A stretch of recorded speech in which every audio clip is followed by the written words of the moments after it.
Selamat pagi, senang sekali saya Rosmi Rahma kembali menjumpai Anda dalam program Redaksi 33. Kami akan menyajikan informasi penting untuk Anda dan berikut di antaranya. Kita awali Redaksi 33 edisi kali ini. Komisi Pemilihan Umum Kota Balikpapan menggelar sosialisasi surat suara dan pendataan petugas KPPS.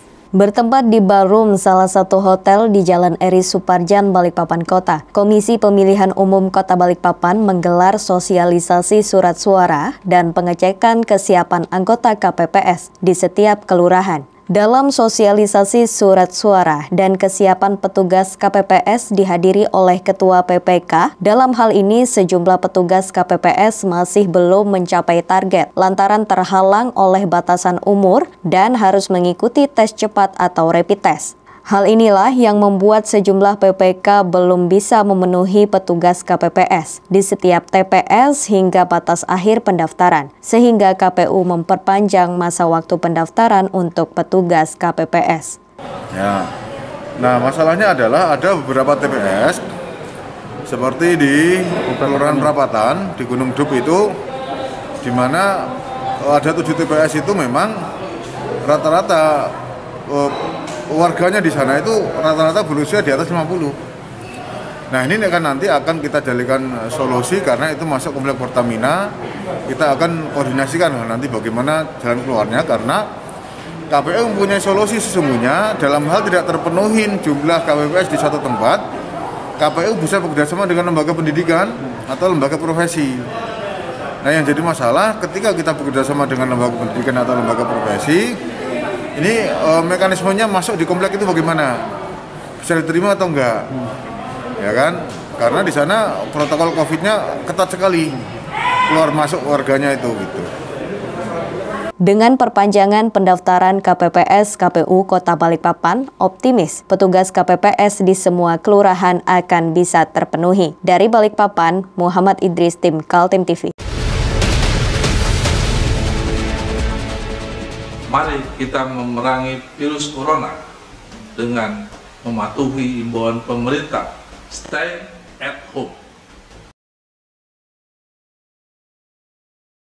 Aksi unjuk rasa kembali bergulir di Balikpapan. Kali ini aksi unjuk rasa dilakukan dengan orasi dan teatrikal di depan DPRD Balikpapan. Puluhan mahasiswa Kota Balikpapan kembali turun ke jalan dan menyuarakan penolakan Omnibus Law. Aksi dimulai dari Simpang Plaza Balikpapan, dilanjutkan ke depan gedung DPRD Kota Balikpapan dengan berjalan sembari membentangkan spanduk yang mereka bawa. Aksi unjuk rasa dilakukan sepanjang Kamis siang. Aksi unjuk rasa kali ini berbeda. Para mahasiswa melakukan aksi teatrikal dengan membaca puisi serta menyanyikan lagu. Aksi unjuk rasa ini dijaga ketat oleh pihak kepolisian Polresta Balikpapan dengan memasang pagar kawat di depan kantor DPRD. Mahasiswa ini juga terus melakukan orasi yang dilakukan secara bergantian untuk menyuarakan penolakan Omnibus Law. Koordinator lapangan aksi unjuk rasa tetap melakukan sidang rakyat dengan pengambilan keputusan bahwasannya rakyat menolak dengan adanya Omnibus Law. Ini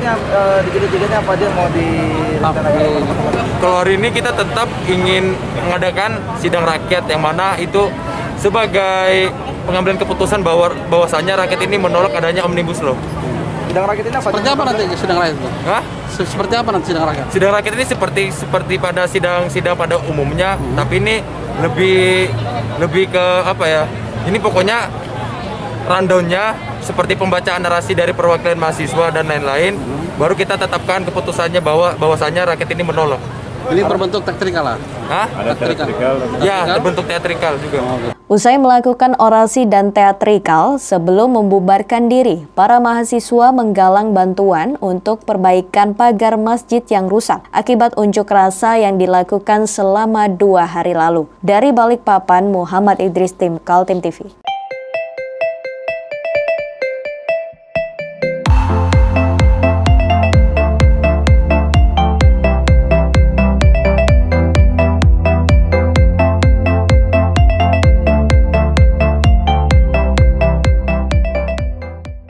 si jago merah kembali membara di RT 10 Kelurahan Sungai Nangka, Balikpapan Selatan pada Kamis malam sekitar pukul 19.40 WITA.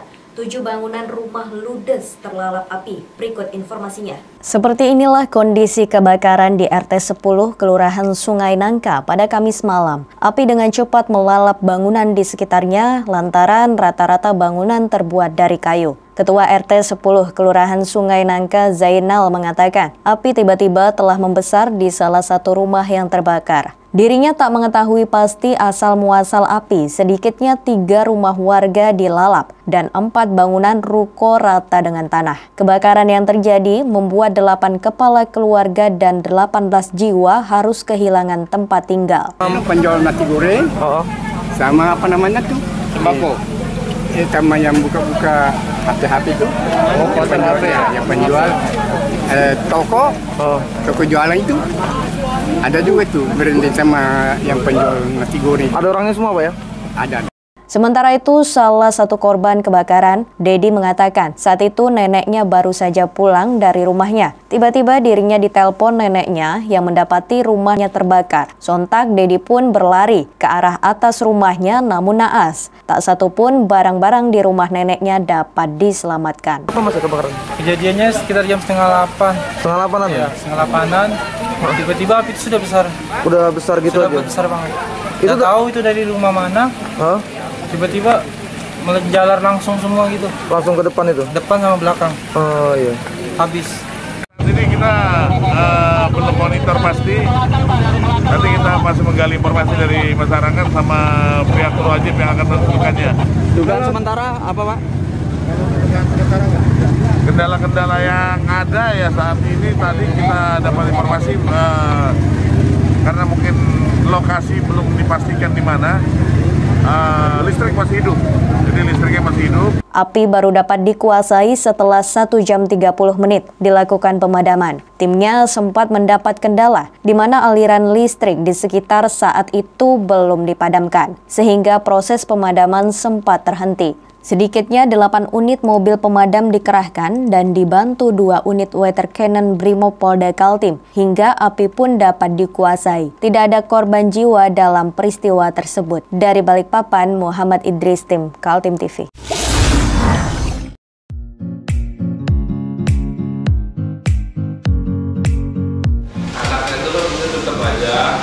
Cara mudah beriklan digital di Kaltim TV.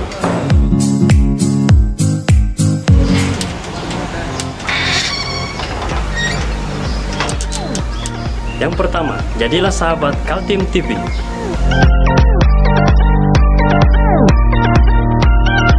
Dengan Rp1 juta, para sahabat mendapat 20 kali tayang di slot berita kamu.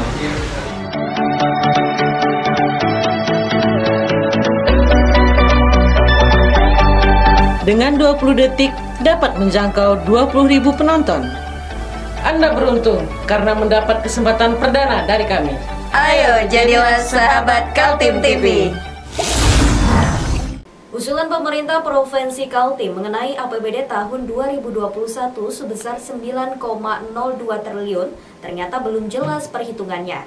Sebab dari sisi rencana pendapatan yang bersumber dari pendapatan asli daerah maupun transfer pusat totalnya hanya 8,27 triliun. Pemprov dan DPRD Kaltim masih mengutak-atik usulan anggaran APBD tahun 2021. Semula diusulkan oleh Bapeda Kaltim sebesar 9,2 triliun. Ternyata setelah dilakukan penyisiran sektor pendapatan hanya menjadi 8,27 triliun. Sebelumnya 3 sumber pendapatan tahun 2021 diprediksi lebih 9 triliun. Berasal dari pendapatan asli daerah 4,8 triliun, dari transfer pemerintah pusat 4,1 triliun, dan pendapatan daerah lain yang sah 12,7 miliar. Kondisi APBD Kaltim tahun 2021 itu terungkap dalam rapat Badan Anggaran Pemerintah dengan DPRD di gedung DPRD Kaltim. Kita mencari sumber-sumber pendapatan untuk bagaimana juga mengimbangkan dengan belanja yang akan kita alokasikan di perubahan. Nah, intinya itulah. Ya. Berapa nilainya? Kan kita rencana awal 9,02. tapi kita kehilangan sekitar 864 miliar, sehingga tersisa 8,27. Nah ini yang kita cari peluang-peluang pendapatan, sumber-sumber pendapatan lainnya lagi. Ya. Semakin dropnya sumber pendapatan dalam APBD Kaltim dipengaruhi masa pandemi COVID-19 yang membuat berbagai sektor pertumbuhan ekonomi melemah. Pandemi yang berlangsung sepanjang tahun 2020 membuat APBD tahun ini terkoreksi hingga tersisa 10,8 triliun atau meleset dari yang ditetapkan dalam Perda APBD tahun 2020 sebesar 11,2 triliun. Tim Kaltim TV, Hardin dan Heriman melaporkan.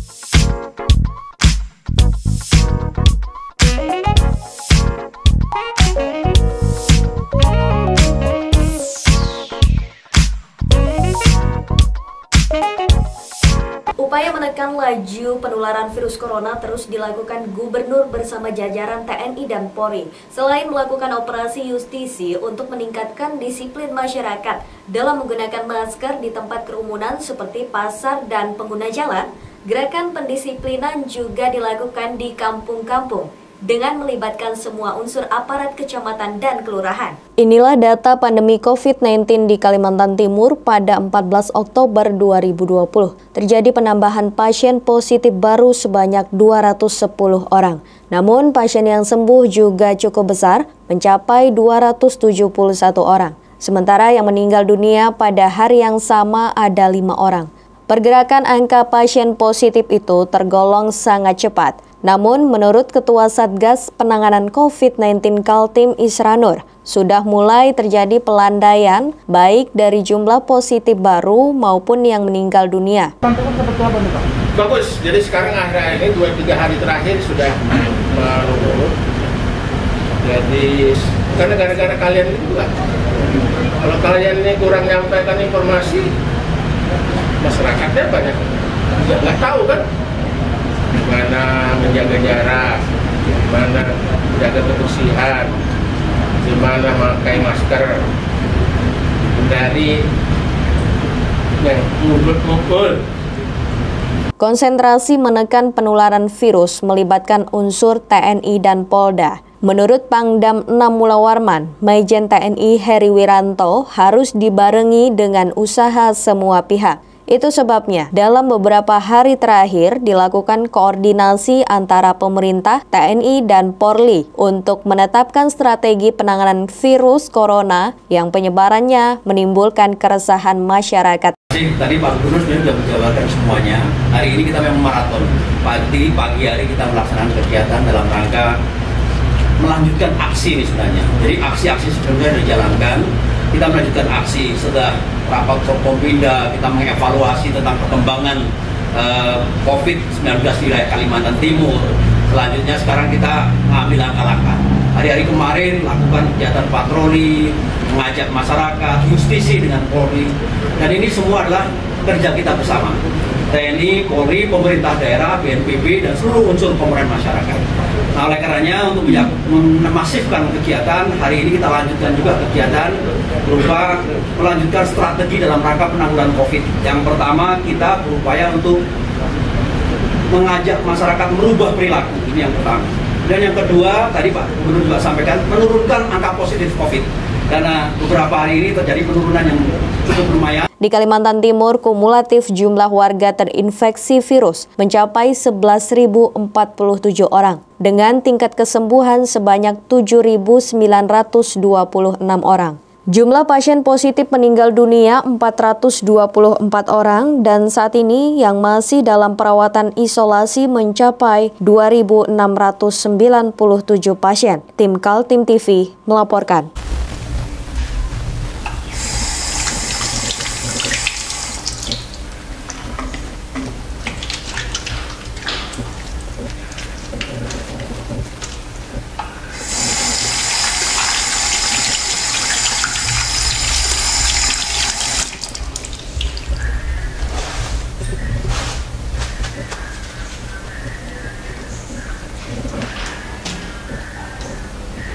Meskipun di rumah saja, kita tetap selalu menjaga kesehatan, cuci tangan, menggunakan hand sanitizer. Ingat, mulailah dari diri sendiri. Kita beralih ke informasi selanjutnya. Pangdam 6 Mula Warman bersama Gubernur dan Kapolda Kaltim meluncurkan program serbuan teritorial di Makorem 091 Aji Suryanata Kusuma, Jalan Gajah Mada, Samarinda.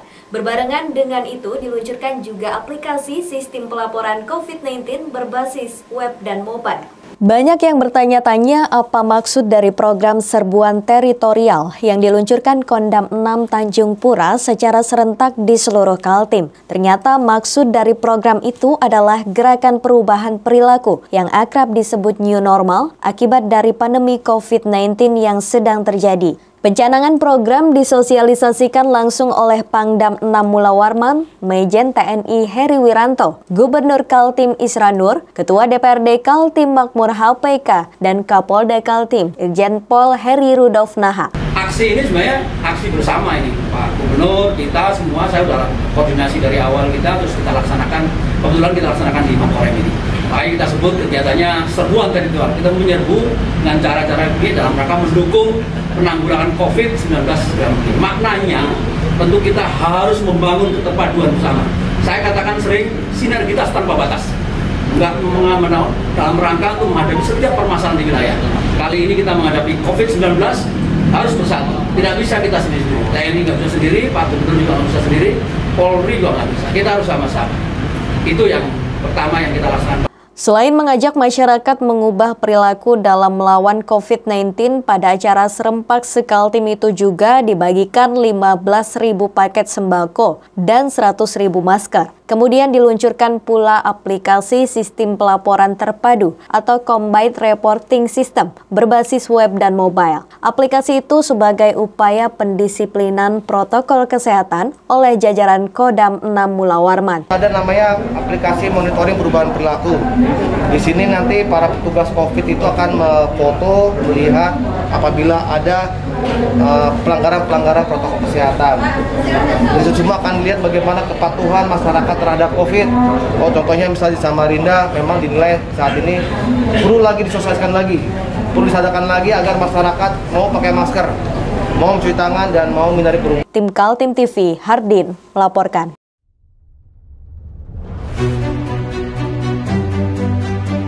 Hari ini kita ada kegiatan untuk membungkus sembako untuk dibagikan ke masyarakat yang membutuhkan karena COVID-19 ini. Semoga kita sukses semua. Amin. Harus kerjasama yang bagus. Pancasila! Amin. Pancasila! Amin. Pancasila! Amin. Merdeka! Merdeka!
Gubernur Kaltim Isra Nur menanggapi aksi demonstrasi yang terjadi hampir di seluruh Kalimantan Timur terkait disahkannya Undang-Undang Cipta Kerja dalam Omnibus Law selama sepekan terakhir.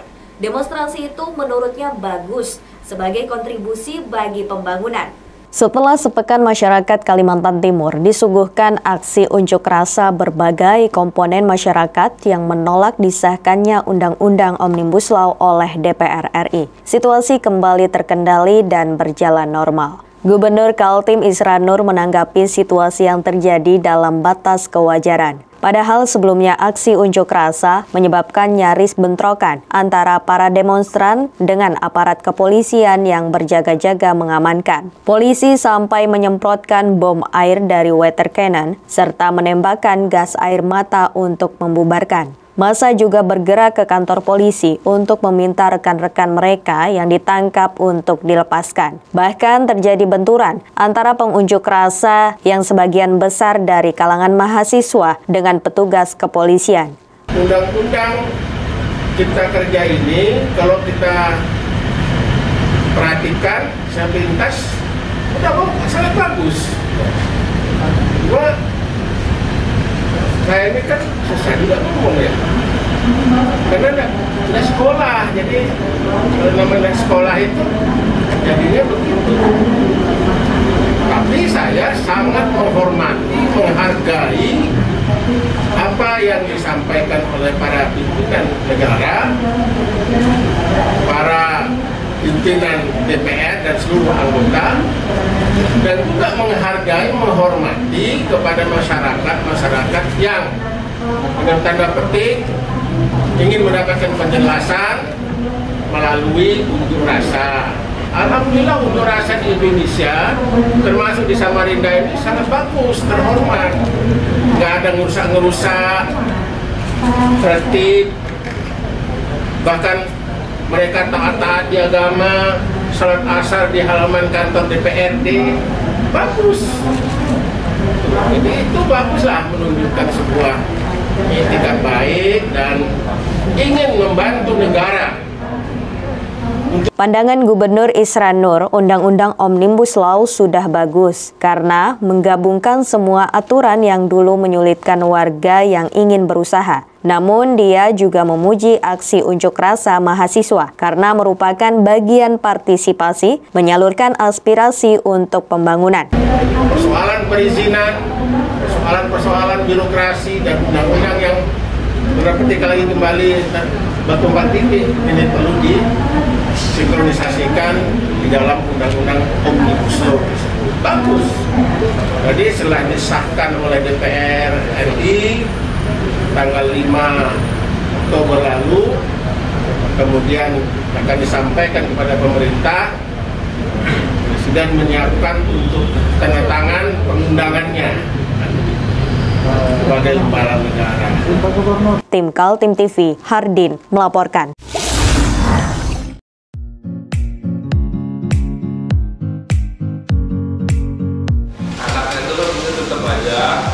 Cara mudah beriklan digital di Kaltim TV.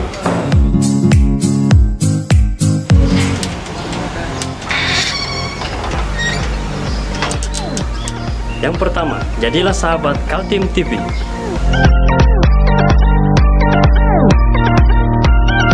Dengan Rp1.000.000, para sahabat mendapat 20 kali tayang di slot berita kamu.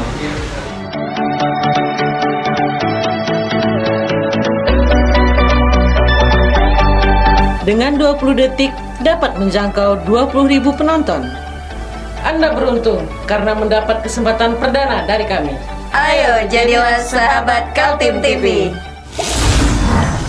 Demikian redaksi 33 edisi kali ini. Informasi lainnya dapat Anda simak melalui situs website kami www.kaltim.tv, channel YouTube dan fanpage Facebook Kaltim TV. Jangan lupa untuk selalu patuhi protokol kesehatan. Saya Rosmi Rahma bersama kerabat kerja yang bertugas pamit undur diri dan sampai jumpa.